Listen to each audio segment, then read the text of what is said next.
Comment s'organiser pour être plus productif? Bonjour, c'est Belrix. Bienvenue pour cette nouvelle émission du podcast de Belrix. Je suis heureux de te retrouver. Pour réussir dans l'entrepreneuriat, il faut être organisé. Ça, c'est une règle d'or. Je l'ai déjà dit dans plusieurs de mes vidéos, mais je souhaiterais faire une émission dédiée pour te le rappeler. Et pour aussi rentrer plus au fond des choses. Parce que cette petite vidéo de 3-4 minutes, c'est intéressant, mais je ne peux pas te dire pourquoi et comment être plus organisé. Pourquoi tu devras être organisé pour être plus productif? Sinon, tu vas te retrouver à courir après le temps. Tu vas faire comme de nombreuses personnes qui ont l'impression d'être débordées. Quand on va venir te demander un truc, c'est « j'ai pas le temps, je suis overbooké, je suis débordé ». Mais être occupé, ne pas avoir du temps, ça ne veut pas dire nécessairement être efficace. Cette émission est pour toi si tu finis très tard dans ton travail. Cette émission est pour toi si tu veux te lancer dans l'entrepreneuriat et tu veux garder en parallèle ton activité salariale. Cette émission est pour toi si ton travail te stresse et si tu es proche du burn-out, même si ce sera le sujet d'une prochaine émission. Je ne sais pas si c'est ton cas, mais j'ai longtemps coaché des collègues quand j'étais à Lyon pour les aider à rentrer dans leur poste de manager. Un manager, un chef de service, un chef de projet, son rôle c'est de moins se faire pour plus organiser. Et si toi tu veux lancer ta propre activité, alors que tu n'as pas l'habitude de déléguer, tu n'as pas l'habitude d'organiser, tu vas très mal finir. Au début, on n'a pas beaucoup d'argent. Tu ne veux pas dépenser d'argent d'ailleurs. Donc tu fais tout, tu es un homme orchestre. Par exemple, si tu lances une activité genre je lance un blog mais pour gagner de l'argent, comme moi, en 2009, donc c'était pas un blog, mais c'était un site de location vacances, tu vas tout faire. À mes débuts, j'ai développé mon site de location vacances. Tu sais, j'ai pas commencé par la location saisonnière, j'ai commencé par un site style Airbnb à Britel avant que ceux-ci émergent. Alors, Abritel existait déjà, je veux pas mentir, mais je voulais justement concurrencer Abritel. Bref, j'ai pris mon pied. J'ai développé en PHP. En PHP, c'est un langage informatique. Donc, pendant ces 3 ou 4 mois, je crois que j'ai commencé en août et j'ai fini vers mi-octobre, mi-novembre, j'ai pris mon pied. Je ne vais pas nous mentir. Je savais développer. C'était pour moi facile parce que j'étais non seulement développeur, mais chef de projet. Donc, je savais quelle étape qu'il fallait faire, comment les faire. Et j'étais bien organisé. Donc, mener un projet informatique, mais en plus, c'était pour moi, ça me motivait. Je pouvais travailler 2 ou 3 heures après mon travail. Donc là, c'était la phase facile. Puis, ensuite, il a fallu faire du web design. Le web design, c'est l'habillage du site. Autant le code, c'est-à-dire la cinétique des pages, quand on clique là, ça fait ça, tout ça, c'était mon domaine. Les images à mettre sur le site, la bannière, comment écrire, ça, c'est un travail de web designer. Et je voulais pas payer un web designer pour faire ça. Donc j'ai passé plus de temps à faire du web design. Et c'était frustrant pour moi, parce que pour moi, un développeur, sauf s'il aime ça, ça l'intéresse pas de faire du beau. Franchement, alors, un développeur, voilà, c'est efficace, c'est fonctionnel. Mais du beau, les couleurs, ça l'intéresse pas. C'est pour ça que quand j'étais chef de projet, plus tard responsable informatique, j'avais dans le service des développeurs et je sous-traitais à une agence digitale, une agence web, toute la partie graphique. Comme ça, les développeurs, ils s'emmerdaient pas et puis ils avançaient beaucoup plus vite, chacun son boulot. Mais comme moi, je n'avais pas payé parce qu'une charte graphique, ça peut monter cher. Hein. Je crois que la dernière facture pour un dernier projet, là, c'était 4 000 €. 4 000 € pour juste des dessins et du CSS. Voilà, ça pique. Alors, ça les vaut. Je ne dis pas le contraire. Mais, voilà, quand tu démarres ta propre petite activité, t'as pas 4 000 € à investir. Tu sais pas si ça a marché, est-ce que l'idée va être accueillie par le marché correctement. Donc, tu n'as pas envie de mettre 4 000 € à perte. Tu auras le temps.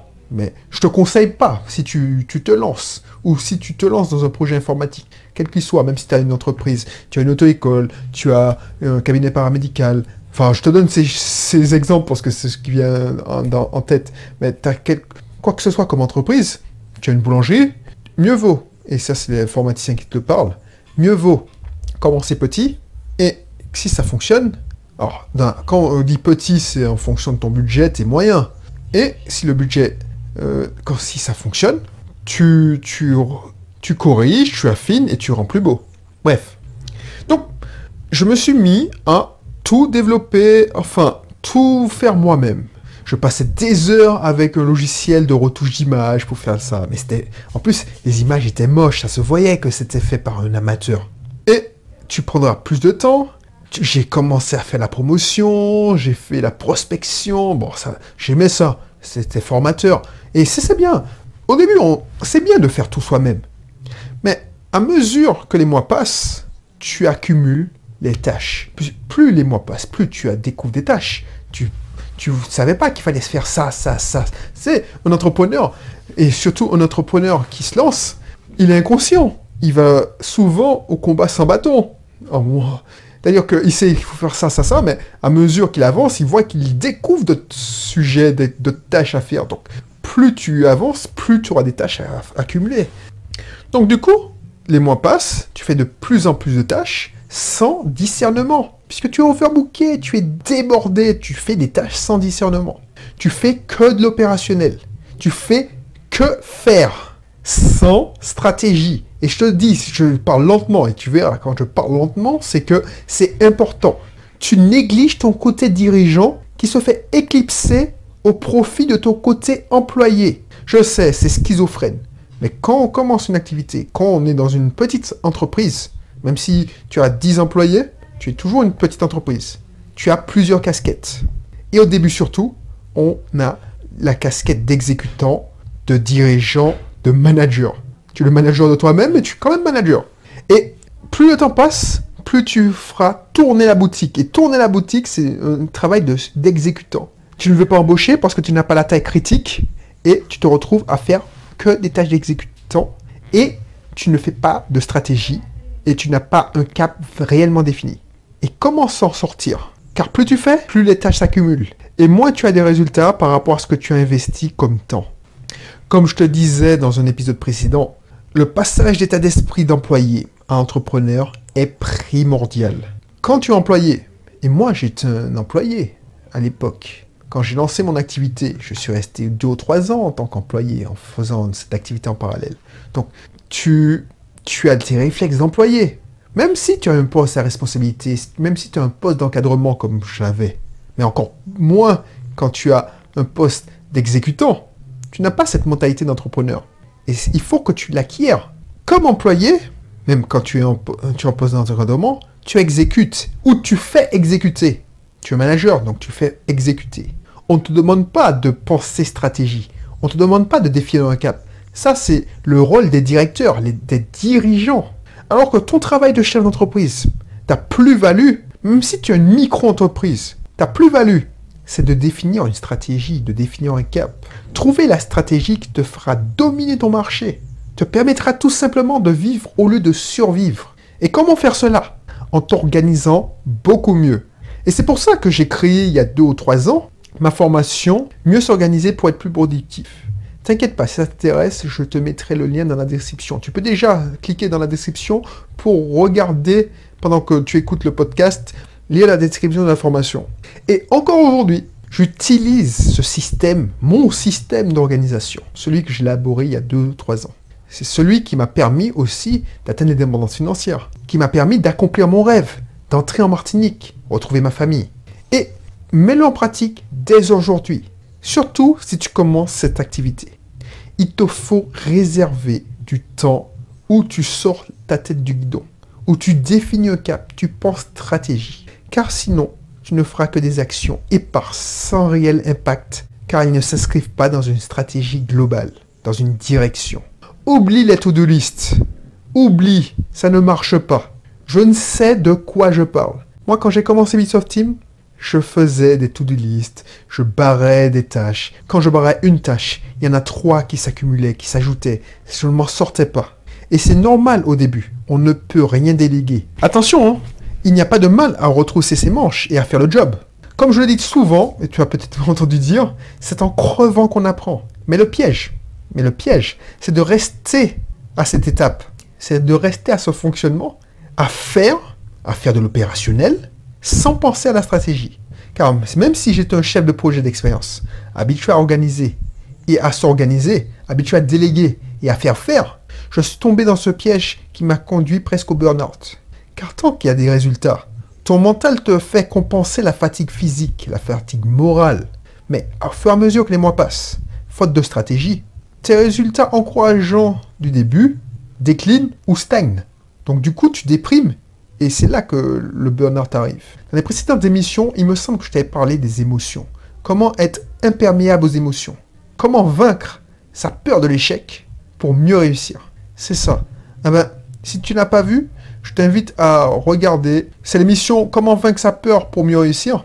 Et tu verras de quoi je parle. Et tu vois, 80% des dirigeants que je vois, je suis en contact avec beaucoup de dirigeants. Alors je te parle pas des directeurs de PME qui sont payés grassement. Je te parle pas de mes anciens directeurs. Ceux-là, je les compare pas parce que pour moi, c'est des employés. Ils sont payés, ils ont un salaire. Et voilà, c'est des gars... Et ils font du mal. Alors je dis pas que mes anciens directeurs font du mal, mais quand tu entends qu'un PDG a un parachute doré, qui licencie à tour de bras, c'est des gens comme ça qui cassent l'image de l'entrepreneur. Mais je te garantis qu'un entrepreneur qui a créé son business en retroussant ses manches, qui est parti de zéro au début, quand il se sépare d'un employé, il est dégoûté.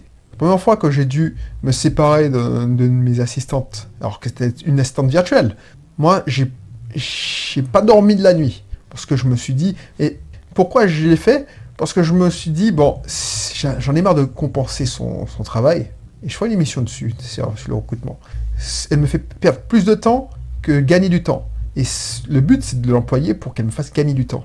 Et franchement, c'est pas gaieté de cœur, même si je savais que c'était pour mon business, et c'était bon pour mon business. Donc voilà, et quand je vois par exemple des géants d'auto-école qui passent 8 heures, si c'est pas 7 heures, on va dire 7 heures dans leur voiture, à donner des cours, parce que la plupart des géants, il faut savoir, et si tu es géant d'auto-école, tu sais de quoi je parle, la plupart des géants d'auto-école sont moniteurs d'auto-école et passent leur journée dans la voiture. Ensuite, quand ils rentrent, ils font la partie management. Parce qu'il y a 3 tâches. Quand on commence, c'est quand on est dirigeant d'une petite entreprise. Il y a l'opérationnel. Quand je prends l'exemple de mon géant d'auto-école, l'opérationnel, c'est donner les cours de conduite. C'est le métier de son business. Ensuite, il y a la partie management. S'il a des collaborateurs, il règle les problèmes de management. Et puis la partie dirigeante, que trop néglige, c'est définir un cap pour son entreprise. Et du moins, s'il passe 6-7 heures dans sa voiture, ensuite 2 heures à faire de l'administratif, donc c'est le management aussi. Donc, quand est-ce qu'il prend du temps pour définir sa stratégie? Donc, il y en a qui s'en sortent très bien en faisant ça. Mais quand tu débutes, qu'est-ce qui se passe? Tu appliques l'unique stratégie que tu as le temps de définir, c'est-à-dire casser les prix. Casser les prix de tes produits. Par exemple, si on revient dans le cas du géant d'auto-école, casser le prix de sa formation. Et il se retrouve à survivre. Alors que notre géant d'auto-école, il est un très bon pédagogue, donc il mérite un meilleur salaire. Et c'est un cercle vicieux, et c'est ça qu'il faut casser. C'est un cercle vicieux, parce que plus tu baisses les prix, plus tu dois vendre des produits, plus tu dois donner de cours de conduite dans notre exemple, pour tout simplement maintenir ton auto-école à flot, maintenir ton entreprise à flot. Dans ma formation, me s'organiser pour devenir plus productif, je t'explique comment renverser cette logique en inversant la pyramide de productivité. Tu verras, comme la plupart des participants, quand ils ont vu comment c'était aussi simple et comment ils pouvaient l'appliquer rapidement, comment ça avait des effets bénéfiques sur leur organisation, ils se demandaient pourquoi ils ne l'avaient pas connu avant, cette stratégie. Ensuite, je te montrais comment j'applique la méthode GTD, la méthode Getting Things Done. Alors je sais, il y a des gens, si tu fais une recherche sur Internet, alors il y a des détracteurs, il y a des gens qui vont dire oui, ça marche pas, c'est tout ça. Et pour l'appliquer au jour le jour, puisque je te rappelle, je pratique tout ce que je te dis. C'est pas, je te dis pas, oui, j'ai lu ce livre-là et puis je l'ai pas mis en pratique, mais fais ça.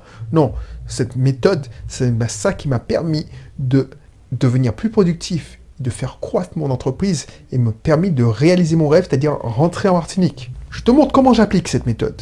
Parce que parce que c'est facile d'acheter le livre, et puis de lire le livre, et puis de dire, bon, je vais faire ça comme ça. Mais les gens, ils se trompent. Je vois ça tout le temps, parce que mon travail d'informaticien, les gens, quand ils te demandent un développement, ils pensent que c'est de la magie. Par exemple, Je veux que ça fasse ça, et puis tu me programmes une moulinette qui génère directement, automatiquement, le document Word. Mais pourquoi tu veux faire que ça fasse ça? Déjà, pose-toi la question. C'est quoi l'objectif? Donc, il y a les informaticiens bêtes et méchants, ceux qui sont des employés, qui se disent « Tu veux ça? Ben, je te le fais. » Même si c'est une usine à gaz, tu m'as demandé ça, ben, je te le fais. Il y a des informaticiens, c'est pour ça que j'ai gravi les échelons rapidement, parce que j'ai travaillé 10 ans dans mon ancienne entreprise, ou même 11 ans, 12 ans. Pourquoi je suis devenu chef de projet puis responsable informatique? C'est que j'avais toujours cette vision d'entrepreneur.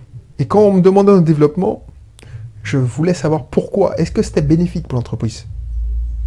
Du coup, les gens prennent la méthode par la technique. Le système d'organisation, ils vont télécharger un logiciel d'organisation, genre Evernote, Keep, tout ça, sans comprendre la philosophie, sans comprendre le système, le process. Et on verra ça ensemble. Je te montre comment j'applique la méthode Getting Things Done, et je te montre comment je la mets en pratique concrètement dans le traitement de mes emails avec l'outil Evernote. Parce que oui, on a besoin d'outils, mais l'outil ne fait pas tout. Donc je te montre comment je gère ça. Et tu verras, j'ai filmé mon écran. Tu verras comment je traite mes emails. Tu verras, j'ai au moins 50 emails à traiter. Je t'explique la méthode Getting Things Done. C'est radical. On a traité les emails en 15 minutes. Tu verras, ce sera... Or, les gens ils disent c'est magique. Moi, je te dis, c'est normal. Et tu vois, ce sont toutes ces techniques qui me permettent de gérer l'ensemble de mon portefeuille immobilier, mes différents systèmes, car je raisonne, comme tu le sais, en système, quand je parle de mes entreprises et en sous-système. Donc voilà, même par curiosité, regarde le descriptif de la formation. Même si c'est descriptif, quand j'avais rédigé le descriptif, j'étais encore dans une mentalité d'employé, donc j'avais pris l'exemple d'un cadre, ce que j'étais d'ailleurs, un cadre qui voulait monter en grade. Mais tu verras, maintenant que je l'applique en tant qu'entrepreneur, mais entrepreneur à plein temps, entrepreneur libre, ça a beaucoup plus d'impact que quand tu es cadre salarié. Pourquoi? Parce que ta productivité conditionne directement tes revenus, alors qu'un salarié, quand il est plus productif, obtient une petite part du gâteau grâce à une éventuelle augmentation ou grâce à une promotion. Et bien souvent, il obtient encore une surcharge de travail. Parce que on sait très bien que dans une entreprise, plus tu es productif, plus on te confie des tâches. Pour finir, la productivité s'obtient justement en faisant des tâches à plus forte valeur ajoutée, par exemple en améliorant ton système de promotion. Tu vois, en tant qu'entrepreneur, au lieu de faire comme moi à mes débuts, des illustrations sur GIMP pourries pendant 2 heures, mieux vaut que tu fasses un travail qui te permettra d'augmenter ton chiffre d'affaires. Et cela, tu l'obtiendras, comme moi, en inversant ta pyramide de productivité et en montant un système d'organisation autour de la méthode GTD. Je t'explique cela en détail dans la formation d'approfondissement que tu trouveras dans la description, si cela t'intéresse, bien entendu. Sinon, je te dis à la prochaine pour une autre émission.